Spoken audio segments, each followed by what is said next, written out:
حضرت عمر رضی اللہ تعالیٰ عنہ سے حضور نبی کریم صلی اللہ علیہ وآلہ وسلم نے فرمایا، اے عمر، میمن سے جہاد کے لیے آنے والی جماعتوں میں قبلہ مراد میں سے ایک شخص اویس نامی آئے گا۔ اس کی ایک والدہ ہے جس کے ساتھ وہ حسن سلوک کرتا ہے، جس کی وجہ سے اللہ تعالیٰ کے ہاں اس کو یہ مرتبہ ہے کہ اگر وہ کسی کے بات کے متعلق قسم کھا لے تو اللہ تعالیٰ اس کی قسم میں اس کو ضرور سچا کر دے۔ اگر تم سے یہ ہو سکے کہ وہ تمہارے لیے استغفار کرے تو تم ایسا ضرور کر لینا، یعنی اس سے دعائے مغفرت کرا لینا۔ چنانچہ حضرت عمر رضی اللہ تعالیٰ عنہ نے حضرت اویس کرنی رحمۃ اللہ تعالیٰ سے ملاقات کی اور اپنے لیے مغفرت کی دعا کرائی۔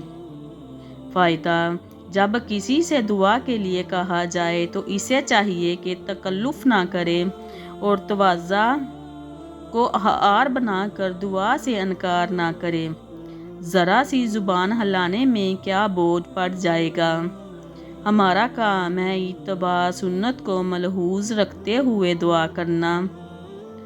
دعا کو قبول کرنے والی ذات تو خداوند قدوس کی ہے۔ دعا سے انکار کر کے خلاف سنت قائم بھی کرتے ہیں اور اپنا وقار و ثواب بھی کھو دیتے ہیں۔ اس کے علاوہ بڑا ظلم یہ کرتے ہیں کہ دعا کی درخواست کرنے والوں کی دل شکنی بھی ہوتی ہے۔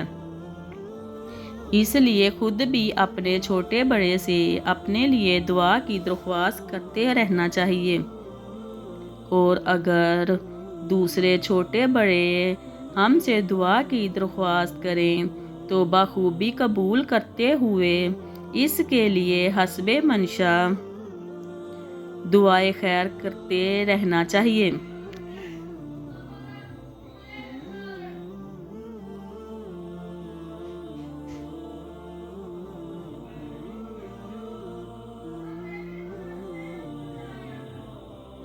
حضرت موسیٰ علیہ السلام نے ایک دفعہ اللہ تعالیٰ سے پوچھا کہ جنت میں میرے ساتھ کون ہوگا؟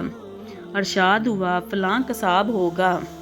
آپ کچھ حیران ہوئے اور اس قصاب کی تلاش میں چل پڑے۔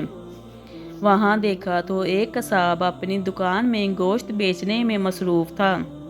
اپنا کاروبار ختم کر کے اس نے گوشت کا ایک ٹکڑا کپڑے میں لپیٹا اور گھر کی طرف روانہ ہو گیا۔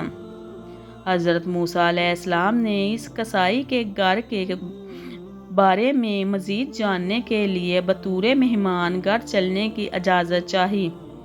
گھر پہنچ کر قصائی نے گوشت کو پکایا، پھر روٹی پکا کر اس کے ٹکڑے شوربے میں نرم کیے اور دوسرے کمرے میں چلا گیا، جہاں ایک نہایت کمزور بڑھیا پلنگ پر لیٹی ہوئی تھی۔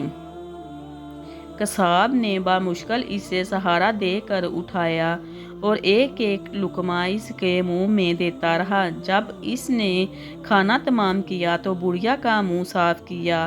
بڑھیا نے قصاب کے کان میں کہا، جسے سن کر قصائی مسکرایا اور بڑھیا کو واپس لٹا کر باہر آ گیا۔ حضرت موسیٰ علیہ السلام جو یہ سب کچھ دیکھ رہے تھے، آپ نے قصاب سے پوچھا، یہ عورت کون ہے اور اس نے تیرے کان میں کیا کہا جس پر تو مسکرایا؟ قصاب بولا، اے اجنبی، یہ عورت میری ماں ہے۔ گھر پر آنے کے بعد میں سب سے پہلے اس کے کام کرتا ہوں۔ یہ روز خوش ہو کے مجھے دعا دیتی ہے کہ اللہ تجھے جنت میں حضرت موسیٰ علیہ السلام کے ساتھ رکھے، جس پر میں مسکرا دیتا ہوں کہ بھلا میں کہاں اور موسیٰ علیہ السلام کہاں۔